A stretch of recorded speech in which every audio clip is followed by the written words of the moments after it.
I used to have a pretty planted aquarium, or at least I thought it was a pretty planted aquarium. And then I got a little frustrated with the hobby, spent a lot of time out of town, neglected my tank, it got a lot of algae in it, and eventually it looked like this. Boy, was it a mess. Also in the process, I started learning a lot more about aquascaping and realizing that my pretty aquarium really wasn't all that good. So now it's time to try again, and I have a blank slate.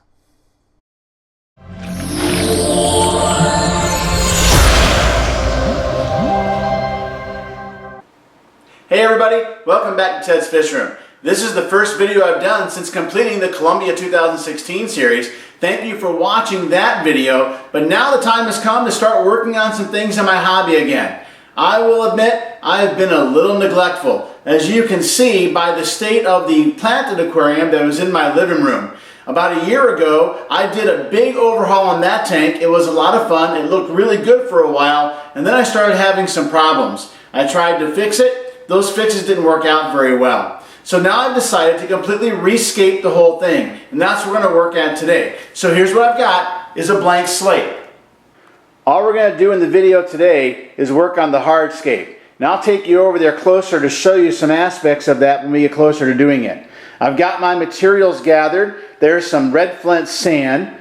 There's two big pieces of cardboard that I can use to separate my substrate. I've got my Tropica aquarium soil substrate. I really like this stuff. I tried it for the first time at the aquascaping competition we did in Madison back in February, and the aquarium I have running with it is doing very well.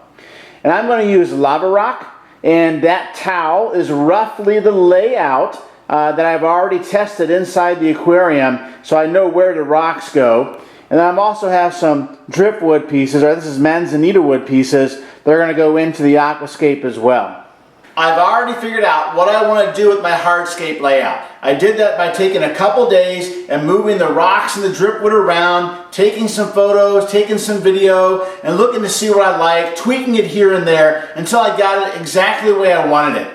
I posted some of those pictures on Instagram and video on Facebook, got some feedback from some friends, so I feel pretty comfortable this is going to look pretty good when it's all done.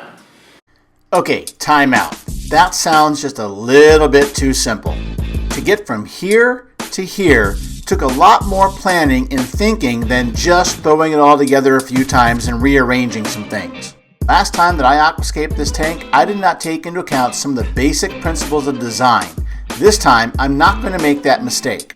There are several ways to think about design, and the one that I'm going to choose is called the golden ratio, which is a way to design the layout of the hardscape of an aquarium so that the end result is very pleasing to the eye. Here is a graphic representation of the golden ratio superimposed on my blank slate.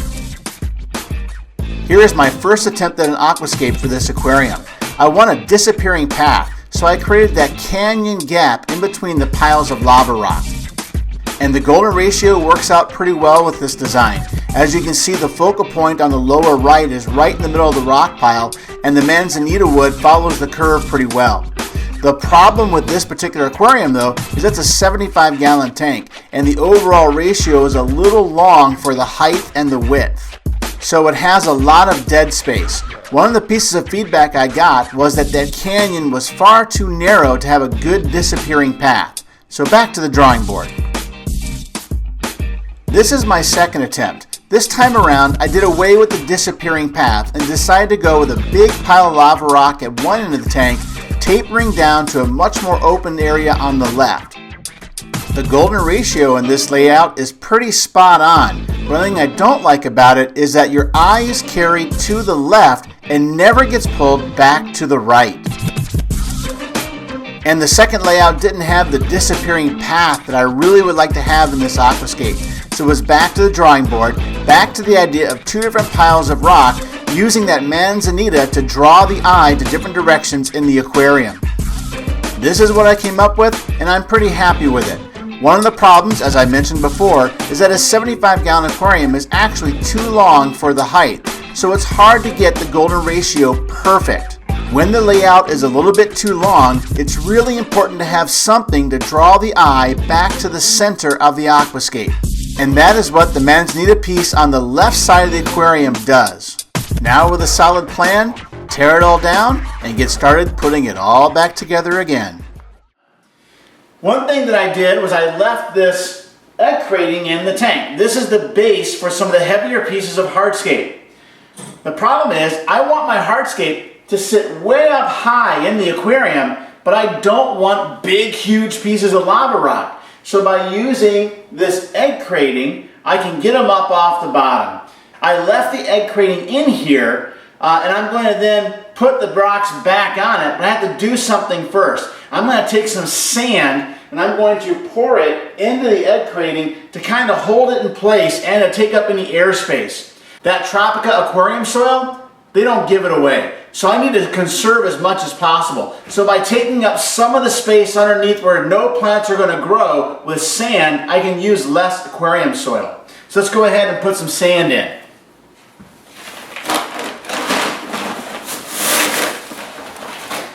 Now this is red flint sand. I like it a lot. It's sand that it's quarried here in Wisconsin. It is a little bit darker than pool sand. It's definitely not white silica sand. And all I'm going to do is pour it into the egg crating until it's full.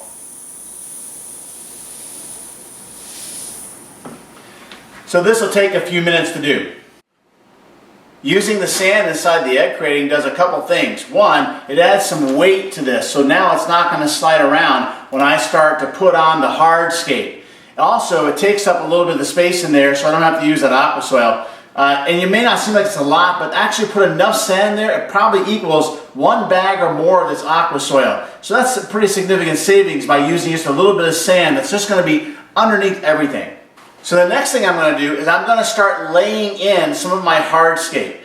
Eventually I'm going to take pieces of cardboard and I'm going to lay out the areas that I want to put the aquarium soil into and where I want some more of that sand to be on the outside. I really don't want the aquarium soil to be very visible. It's very, very dark. And this aquarium, because it has a white background, I want a lighter colored substrate where there's not going to be any plants. So I have to set up a separate spot, and to do that I will use this barrier.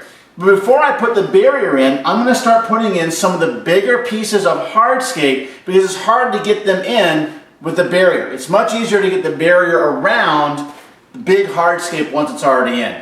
I've already had the layout in here once, and on my phone I have a photograph of the way I had it set up. So I'm going to try to get it back almost there exactly the same way I had it before. It never works out to be exactly the same way.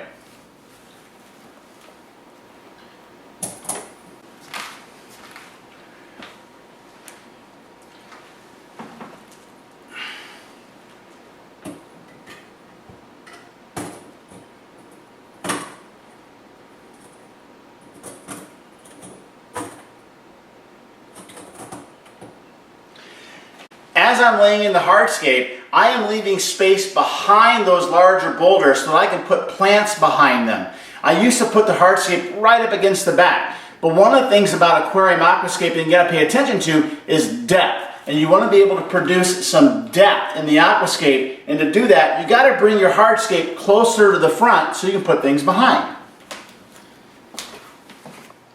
So I got the lava rock in pretty close to what I had before. Almost exact.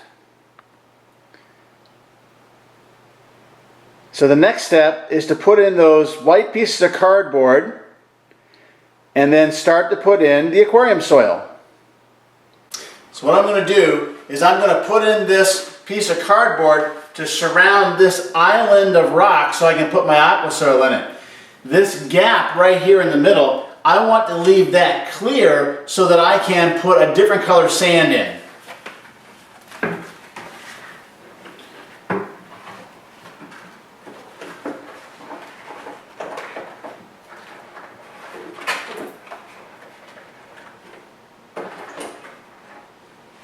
And I've got some pebbles that I'm not going to use in the aquascape that I'm going to use just to hold this white piece of cardboard in place.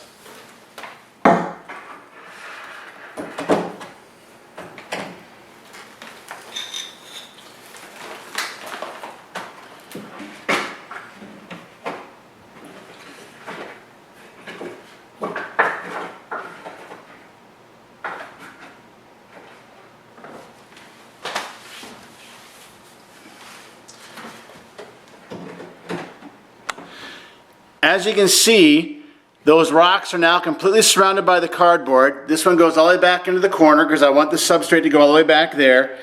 Then I have these gaps, and these gaps are going to be places where there's a different color sand that I'm not going to put a lot of plants in, if any. Here's the big one. This one I need to change. I definitely want the cardboard to go up against the glass because I want this whole section back here to be full of substrate. Now that is still going to be an awful lot of substrate. As you can see, I have 7 bags of the aquarium soil. I actually have 10 bags of the aquarium soil, but hopefully I'm only going to need 7. Now I start dumping in the soil. It is lava rock, so I'm trying not to dump it directly on top of the rocks. I already made a little bit of a mistake that way. It's kind of hard to sweep this stuff out of lava rock. Obviously, it's pretty important that all of the white egg crating gets completely covered and buried by the aqua soil.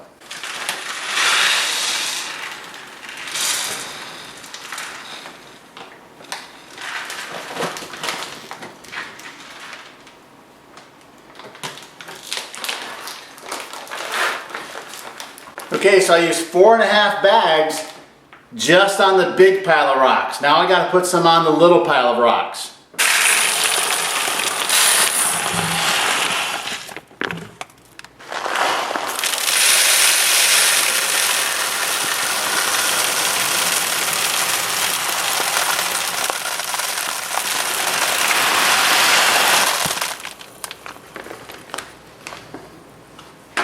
Now I'm going to use a paintbrush to brush off some of the substrate that ended up on top of the lava rocks and see if I need to fill in with my last bag of aquarium soil. I do have some extra aquarium soil, but I'm going to need that for later. Hopefully I won't have to crack this bag.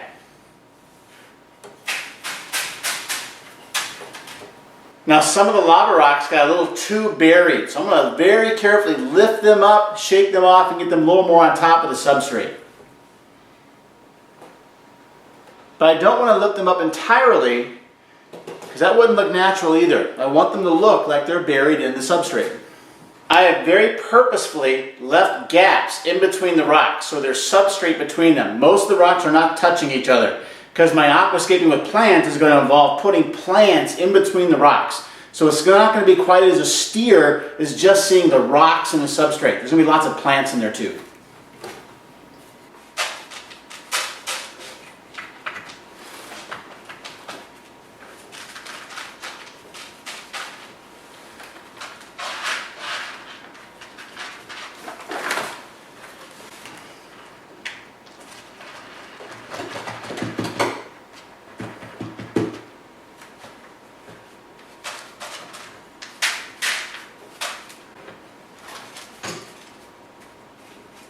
One trick for getting the substrate out of the little nooks and crannies of lava rock is to use one of those compressed air canisters you do for cleaning your keyboard. I don't have any of those right now, but I do have oxygen that I use to bag fish. I don't use oxygen very often, so I'm going to waste a little bit of it to clean out this lava rock so I can get this project done.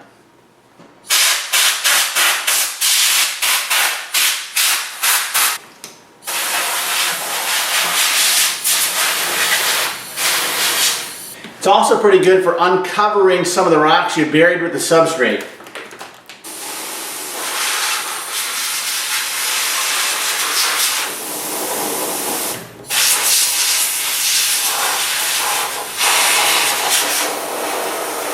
The next step is to put in some sand. I have a lot of sand to put in because there's about 2 inches of substrate inside the white cardboard, so I have to match that on the outside. So what I'm going to do is I'm going to put in a big pile of sand right in the middle. I'm going to push it around with a tool. I'll show you how.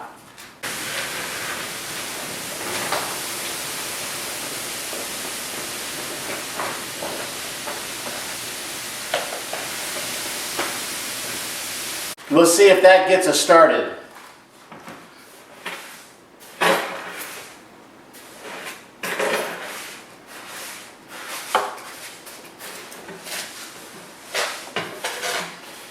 And once the sand is in, those rocks that are holding the cardboard in place can come out. like that one. You can see on either side of the cardboard when the sand and the substrate is getting even. So you want them to be about the same.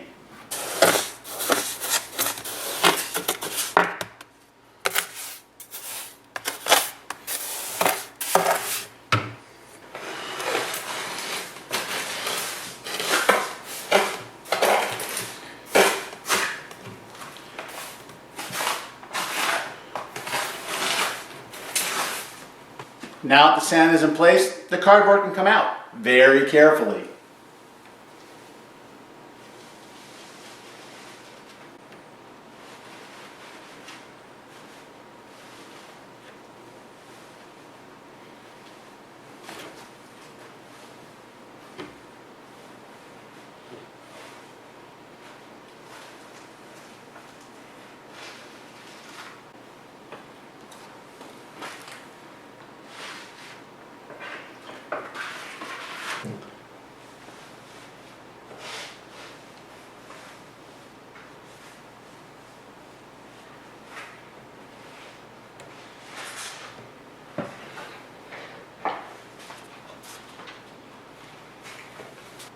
And there it is.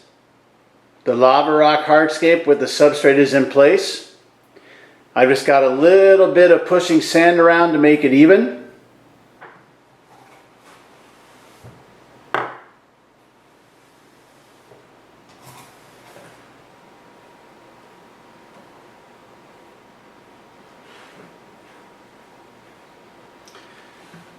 Now granted, the harsh line between the sand and the substrate looks pretty weird and it looks completely unnatural.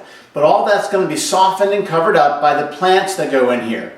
The plants I'm going to use can grow in the sand and they can grow in the substrate. So I'll be able to plant the plants right along the border, and when we're all said and done, I'm hoping that you're not going to see that aqua soil substrate at all.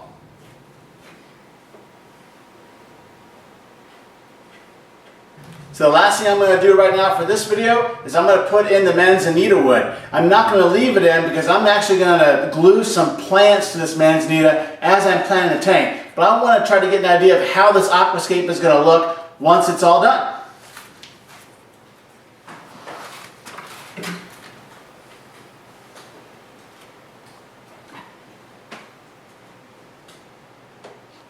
And there it is. The hardscape and the substrate is now in place in my new Aquascape 75-gallon tank up here in the living room.